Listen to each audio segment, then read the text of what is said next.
La relación de dependencia y sujeción que el virreinato de la Nueva España mantuvo durante casi 300 años con la corona española comenzó a fracturarse hacia finales del siglo XVIII y principios del XIX.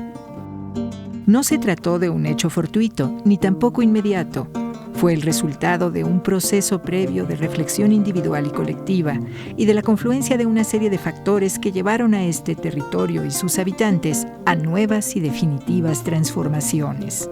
Así terminaron 3 siglos de historia virreinal.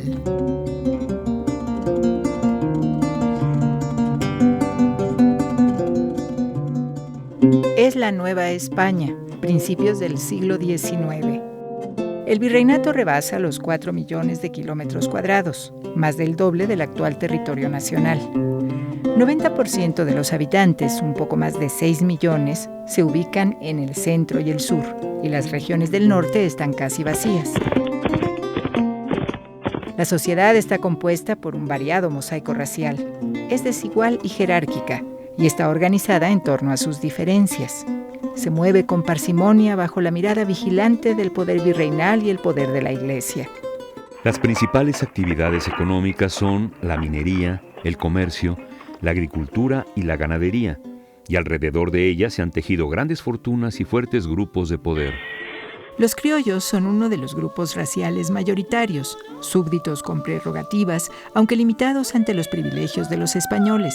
Por su parte, los indios son vasallos, obligados a pagar tributo y gozan por ley de ciertos derechos. Pero las castas y mestizos son los más desfavorecidos y su número aumenta día a día.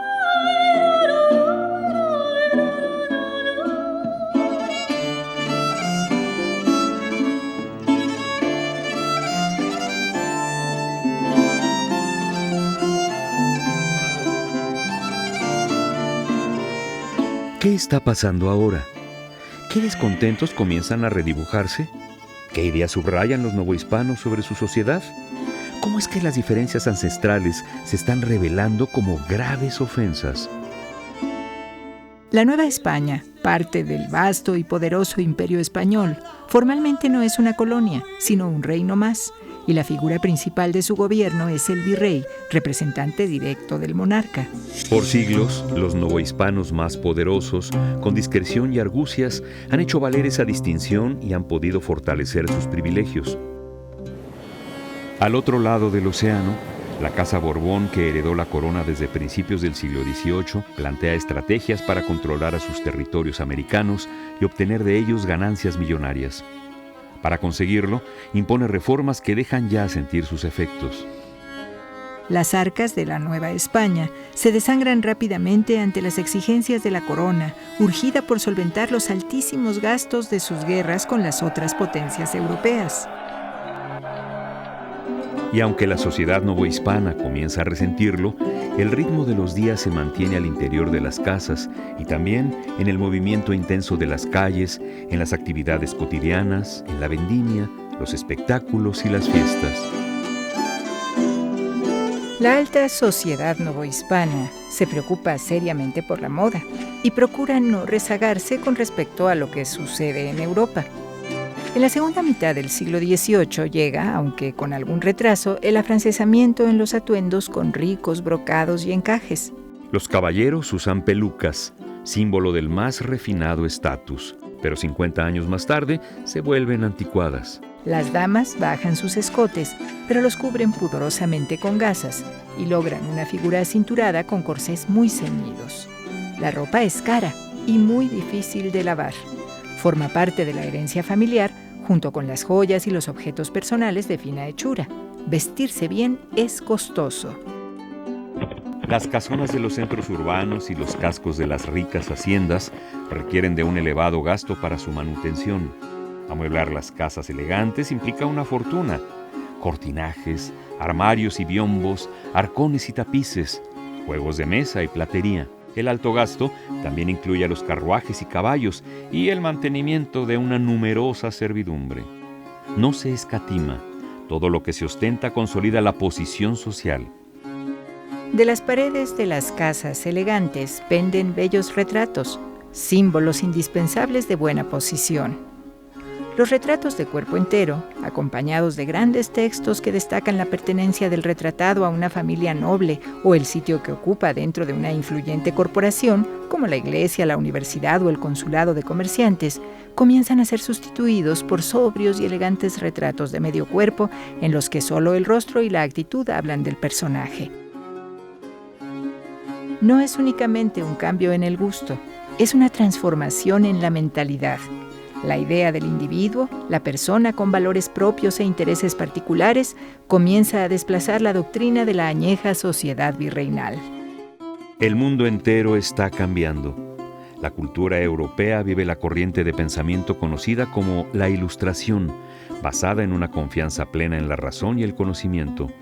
Los impresionantes avances de la ciencia la refuerzan y se ha convertido en el criterio que guía a las monarquías absolutistas como la española en la administración de sus territorios.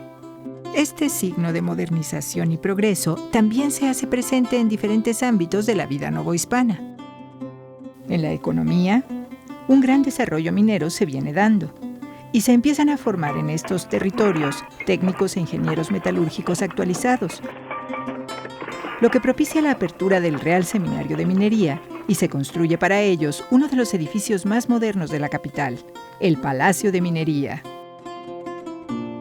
En el arte se inaugura en 1785 la Real Academia de las Nobles Artes de San Carlos y comienza a hablarse de innovaciones en la enseñanza de la pintura, la escultura y el grabado. Además, durante el siglo XVIII aparecen las primeras publicaciones periódicas en la Nueva España, como la Gaceta de México y el Mercurio Volante, la primera revista médica del continente americano. Es evidente, la Nueva España comienza a cobrar vida propia. Los tiempos de la Ilustración traen también virreyes ilustrados. Ese fue el caso de don Juan Vicente de Güemes Padilla, segundo conde de Revillagigedo, quien emprende la ardua tarea de ordenar y limpiar la capital de la Nueva España y regular sus actividades cotidianas. Un testigo de la época, el soldado José Gómez, empleado del Palacio Virreinal, relata así en su diario. En su tiempo, por mandato del señor virrey, se quitó que en los corredores de palacio entraran a vender bizcochos o libros u otras cosas que siempre se habían vendido. Se mataron en México más de 20,000 perros callejeros. Se pusieron unos carros para la basura con su campana y se pusieron otros carros para los excrementos de las casas con su campana. En su tiempo, se minó o agujeredó toda la ciudad y se sacaron varios ídolos del tiempo de la gentilidad. En efecto, en el año 1790 se realiza una remodelación de la Plaza Mayor con el fin de emparejarla y hacer atarjeas. Durante estos trabajos aparece el día 13 de agosto la gran escultura mexica que representa a la diosa Coatlicue y meses después, en otro punto cercano, se encuentra la Piedra del Sol. La Coatlicue es llevada al edificio de la universidad para hacerla medir, pesar, dibujar y grabar. Y la Piedra del Sol es orgullosamente adosada, 3 años después, a la parte baja de la torre poniente de la catedral. La aparición de estos monolitos da pie a que Antonio de León y Gama, matemático y astrónomo, publicara el primer libro de arqueología en tierra novohispana. Nueva España comienza a enorgullecerse de su pasado ancestral. Las avenidas, cuidadosamente trazadas y diseñadas para el paseo y la recreación, comienzan a hacerse presentes en la capital del virreinato. En 1775, en tiempo de otro de los virreyes ilustrados, Antonio María de Bucareli, se inaugura el paseo que lleva su nombre. Con ese motivo, un bando refiere: Los paseos públicos han sido siempre muy recomendables entre todas las naciones cultas, por lo mucho que contribuyen a la alegría, desahogo y recreación de los habitantes, a su unión y sociedad, y lo que es más, a la conservación de la salud. Que ningún cochero arrime el coche a los árboles, ni corra precipitadamente con las mulas dentro del paseo. Pero en 1808, todas las circunstancias se trastocan. Del otro lado del Atlántico, España es invadida por Francia, y tanto Carlos IV, monarca español, como su hijo y heredero Fernando VII, son obligados a abdicar. Napoleón Bonaparte controla la corte de Madrid e impone en el trono a su hermano José I. La inquietud es general. ¿Qué hacer? ¿Cómo proteger al reino de la Nueva España del embate francés? ¿Cómo evitar las órdenes del monarca usurpador? Los miembros del Ayuntamiento de la Ciudad de México, criollos todos ellos, proponen la creación de una junta de autoridades que organice la defensa y garantice la protección de la soberanía para restituirla al monarca cuando recupere el trono. El virrey de la Nueva España, José de Iturrigaray, movido por sus propios intereses, parece inclinarse por la propuesta del ayuntamiento. La creación de la junta parece inminente. Pero las cosas no resultan así. Poderosos sectores, tanto en España como en el virreinato, ven en la creación de la junta peligrosas ideas de autonomía o, peor aún, de independencia.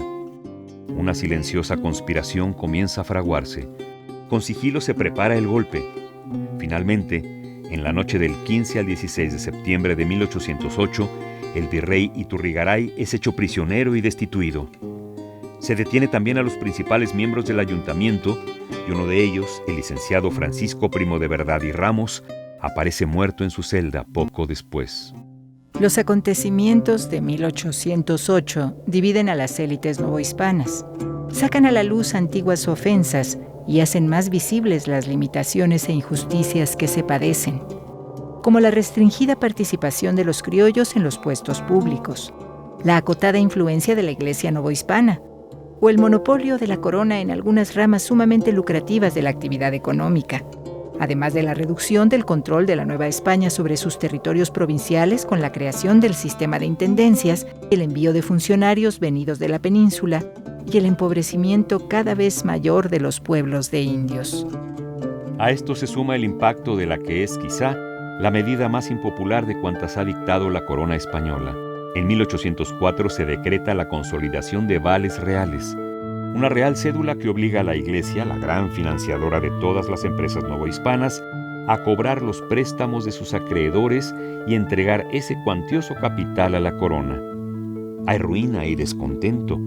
La Nueva España se descapitaliza, y aunque después del golpe de 1808 para disminuir las inconformidades, esta medida es abolida, ya todos los grupos sociales han resultado afectados.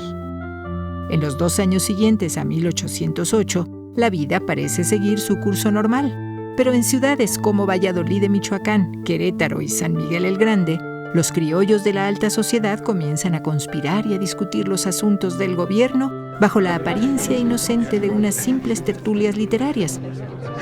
La conspiración de Valladolid es descubierta y sus integrantes, algunos de ellos criollos de alta reputación e influencia social, son detenidos o perseguidos. Pero, ¿qué pasa en Querétaro y en San Miguel? El tiempo dará muy pronto la respuesta. Una institución importante ha surgido para estos años en la Nueva España: el ejército. La amenaza de una invasión de potencias extranjeras, sobre todo la de Inglaterra, hizo que la corona considerara necesaria la presencia de un ejército bien organizado. Los criollos encuentran ahí un nuevo espacio de participación pública, ya que representan el 90% de los militares activos, y aunque pueden hacer carrera, les están vedados los altos mandos que únicamente pueden ser ocupados por españoles. De acuerdo al espíritu de los tiempos, se espera que el enemigo venga del otro lado del mar, pero la realidad es otra. En muy poco tiempo, otros criollos y mestizos de este mismo ejército se encargarán de combatirlos.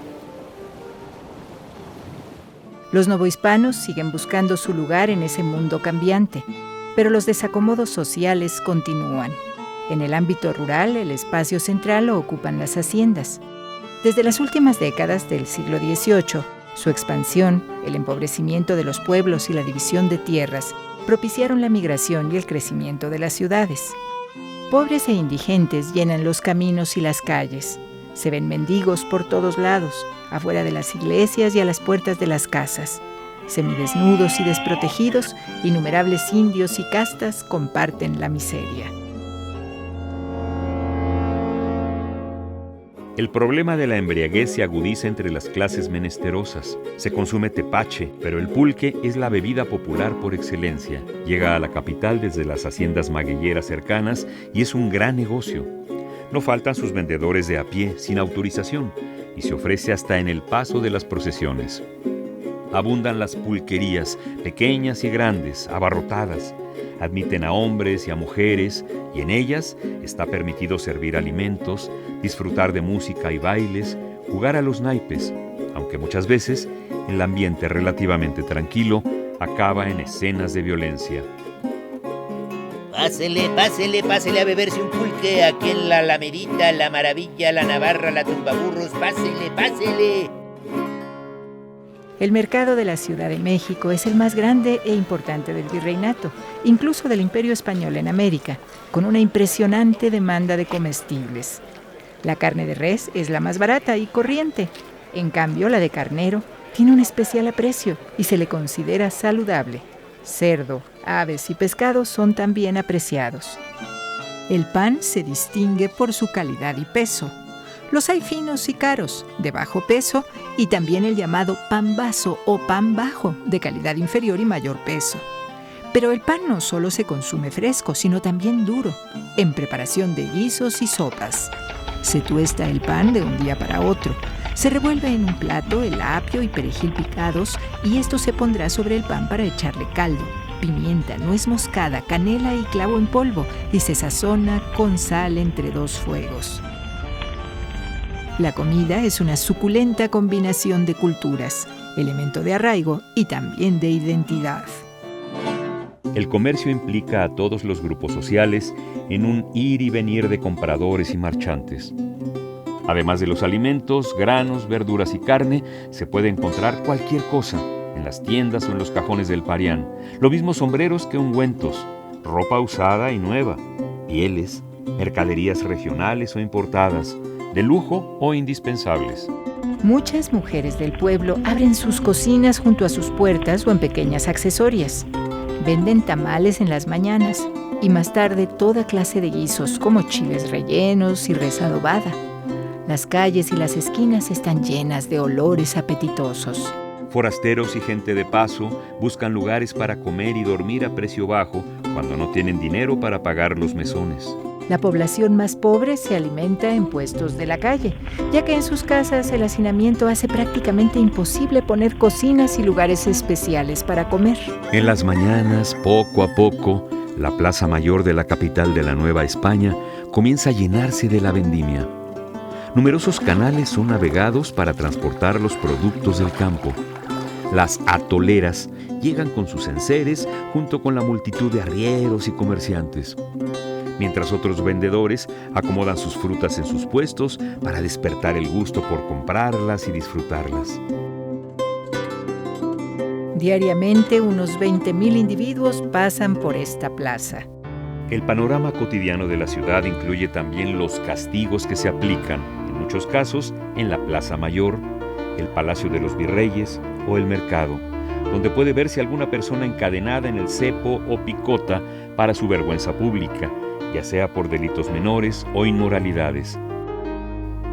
Ahí mismo se alza, ominosa, una horca en espera de los condenados a muerte, entre ellos los culpables de sedición. Una profunda religiosidad marca la vida cotidiana de los habitantes de la Nueva España. Las fiestas patronales y las grandes fechas determinadas por la Iglesia le dan ritmo al año litúrgico y color y danza a los días. La devoción a la Virgen de Guadalupe tiene gran arraigo entre los novohispanos y se ha convertido en un emblema de identidad. La Nueva España se percibe singular y afortunada entre todos los reinos del Imperio Español. Muchos miembros del bajo clero ligados a la educación e incluso a la defensa de los indios son muy queridos en los pueblos y muy cercanos a su feligresía. También ellos resienten las presiones de los cambios. La corona los limita, sus ingresos disminuyen, los impuestos los afectan y las nuevas ideas les hacen sentir amenazada la pureza de la religión. Las inquietudes de descontento y rebelión también asoman en sus mentes. Los niños, quienes por cierto visten a la usanza de los adultos, juegan a tirarse de la tela o al caballito de madera y reciben las primeras letras en las llamadas escuelas de amiga. La instrucción femenina está mayoritariamente en manos de monjas, aunque los colegios laicos, como el de las vizcaínas, van apareciendo. Esta institución, expresión ejemplar de la filantropía ilustrada, funciona gratuitamente, dando una instrucción femenina ejemplar. Con el paso del tiempo, una de sus alumnas se volverá célebre. Es criolla y se llama Josefa Ortiz. Contrae nupcias con un hombre destacado de la administración virreinal, Miguel Domínguez, que llegará a ser corregidor de Querétaro.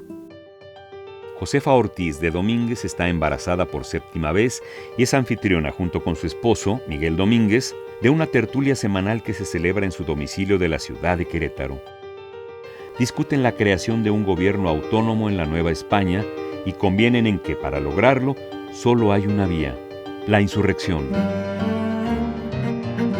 Un capitán del regimiento de dragones de la Reina, Ignacio Allende, es impulsor de esa junta secreta. Tiene en mente un levantamiento de las clases medias criollas con militares disciplinados a la cabeza. Es hijo de un acaudalado comerciante español. Entre charla y charla, se llega a la conclusión de que debe convocarse a Miguel Hidalgo, párroco del pueblo de Dolores, con gran prestigio en la región y con la virtud de ser escuchado y seguido por la gente. Tiene 57 años, es criollo, culto, carismático y con un gran gusto por la música. Ha impulsado en su curato actividades rentables como el cultivo de la vid y del gusano de seda. Su asistencia a las reuniones de Querétaro comienza pronto a despertar sospechas. Es septiembre de 1810. La conspiración de Querétaro ha sido descubierta. Hay orden de arrestar a los participantes. Los insurrectos deben adelantar sus planes. El levantamiento armado comienza en el atrio de la iglesia de Dolores. El pueblo acude al llamado y las improvisadas tropas avanzan hacia San Miguel. En el trayecto, en Atotonilco, Miguel Hidalgo empuña un estandarte guadalupano y arenga a una muchedumbre de campesinos, rancheros, artesanos e incluso reos recién liberados. Confluyen aquí circunstancias e ideas. El autonomismo criollo se transforma en una revolución popular y se hace presente el sentimiento de identidad bajo el símbolo de la imagen de la Virgen de Guadalupe. El primer ejército insurgente pasa, en tan solo 2 meses, de 500 a 80,000 hombres. Su avance parece imparable. Los líderes no pueden evitar el pillaje y el desbordamiento de un rencor acumulado contra los gachupines. Indios y castas se unen al movimiento. El desorden de la tropa y las diferencias entre los dirigentes debilitan la lucha. Antes de que transcurra un año, Hidalgo, Allende y Aldama son aprehendidos y fusilados. La capital nunca fue tomada por la insurgencia. Las autoridades virreinales tratan de mantener el orden y aparentan que la situación ha sido controlada. La calma se respira en sus calles, pero la inquietud sigue latente y algunas sociedades secretas como los Guadalupes comienzan a organizar el apoyo a la insurgencia. En este grupo participó la joven Leona Vicario, quien financió con su fortuna el movimiento insurgente y tras ser descubierta, escapó de la justicia para casarse en territorio insurgente con el abogado Andrés Quintana Roo. La lucha armada es retomada por el cura mestizo José María Morelos, quien, aparte de su talento militar, destaca por sostener un ideario de igualdad de derechos sociales para todas las personas. Y en 1813 convoca en Chilpancingo al primer órgano democrático y representativo de las regiones controladas por los insurgentes. Se proclama entonces la Constitución de Apatzingán y se declara legalmente la independencia de la América Mexicana. 2 años más tarde, Morelos es hecho prisionero por el ejército realista y fusilado en diciembre de 1815. El eco del movimiento independentista rebasa las fronteras. En Europa, el religioso dominico regiomontano Fray Servando Teresa de Mier, exiliado a raíz de un polémico sermón en el que afirmaba que la presencia de la guadalupana en Nueva España era anterior al tiempo de la conquista, publica en Londres en 1813 su Historia de la Revolución de Nueva España, la primera descripción de los caudillos rebeldes. Mier convence a Javier Mina, joven militar español, también exiliado por sus ideas liberales, de viajar a México y luchar por la independencia de la colonia. Tras una breve participación en Zacatecas y el Bajío, Mina es hecho prisionero y fusilado en 1817. Desaparecidos los primeros líderes insurgentes, deja de existir una dirección unida y el ejército realista recobra posiciones. Pero la resistencia continúa irreductible en las montañas del sur, donde Vicente Guerrero mantiene hombres armados hasta 1821. El movimiento insurgente cuenta con el apoyo cada vez más decidido de todos los grupos sociales. La prensa juega un papel activo en la propagación de información e ideas. El Despertador Americano, primer periódico de la insurgencia, aparece en Guadalajara en diciembre de 1810. Más y más publicaciones liberales se imprimen, como El Diario de México o El Pensador Mexicano, editado por José Joaquín Fernández de Lizardi, autor también de El Periquillo Sarniento, publicado en 1816 y considerada la primera novela mexicana. La Nueva España se debate entre la zozobra y la expectación, en medio de un conflicto armado que lleva ya 11 años. Fernando VII pudo regresar al trono en 1814 y abolió la Constitución de Cádiz. Esa decisión del rey es recibida con beneplácito por las élites novohispanas. Pero en 1820 el monarca es forzado por el ala liberal a confirmar la Constitución, con lo que la independencia comienza a convertirse, por diversos motivos, en la solución deseada por todos en Nueva España. Los comerciantes, terratenientes y miembros del alto clero, que pierden fueros y privilegios con las medidas adoptadas por Cádiz, comienzan a pronunciarse a favor de un pacto de alianza. El general Agustín de Iturbide, antes enemigo implacable de los insurgentes, es quien da forma a esa alianza a través del Plan de Iguala. Logra entrevistarse con Vicente Guerrero y lo convence de pactar la unión de sus ejércitos.